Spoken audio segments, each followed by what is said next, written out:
It's K-Drama Fanatics here, and welcome back to my channel. Episode 6 begins with Lee Ji-han in a church.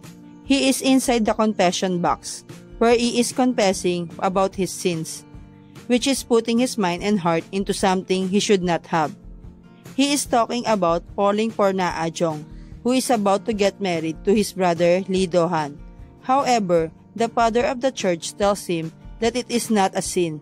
He should accept his feelings rather than run from it. Almost throughout the episodes, we see that Lee Ji-han is trying different methods to forget Na Ah-jung.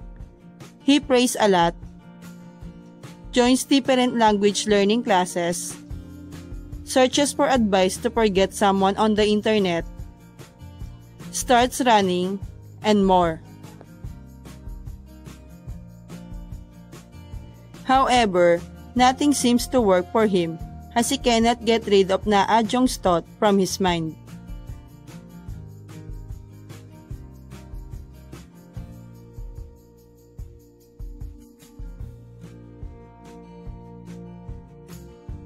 In the meantime, Na Ah-jung is quite concerned about Lee Ji-han as he got soaked in the rain the other night. She texts him asking about his health. However, she does not receive any replies from him. Na Ah-jung realizes that Lee Ji-han has been ignoring her. Later on, she goes to Lee Do-han and Lee Ji-han's place to plan for her wedding with Lee Do-han. They also discuss the family introduction that will happen soon. When Lee Ji-han sees her there, he ignores her and goes to his room. Then, Na Ah-jung feeling uneasy after seeing Lee Ji-han behaving rudely towards her. Na Ah-jung tries to talk to Lee Ji-han, but he is still not ready to face her and continues being mean to her. Lee Ji-han tells Na Ah-jung that he will not be joining them at the family introduction, and it upsets Na Ah-jung very much. Meanwhile, Chae-won spent some quality time with Lee Ji-han and helped him feeling better when he was struggling to make a decision. Chae-won also confesses her feelings to Lee Ji-han.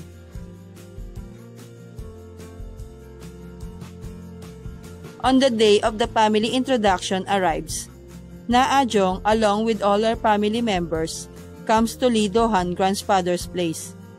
Lee Do-han's stepsisters, brother, and his wife are all present there.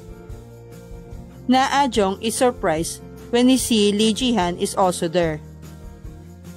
They all sit together around a table to have a meals and conversations. During the family introduction, the differences between the two families are quite prominent. When the topic of the press release for Lee Do-han and Na Ah-jung's wedding announcement occurs, Lee Do-han's grandfather talks about keeping Na Ah-jung's identity low-key. It offends Na Ah-jung's mother.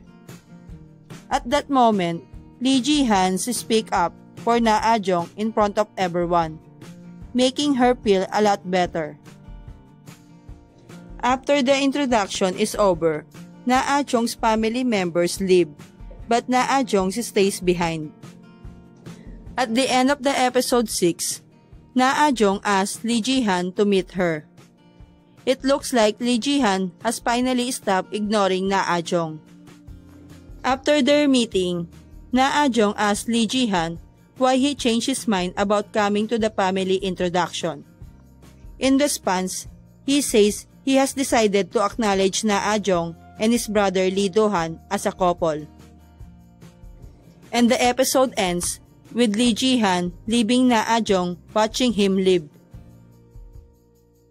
Thank you for watching. Don't forget to subscribe, like, and share.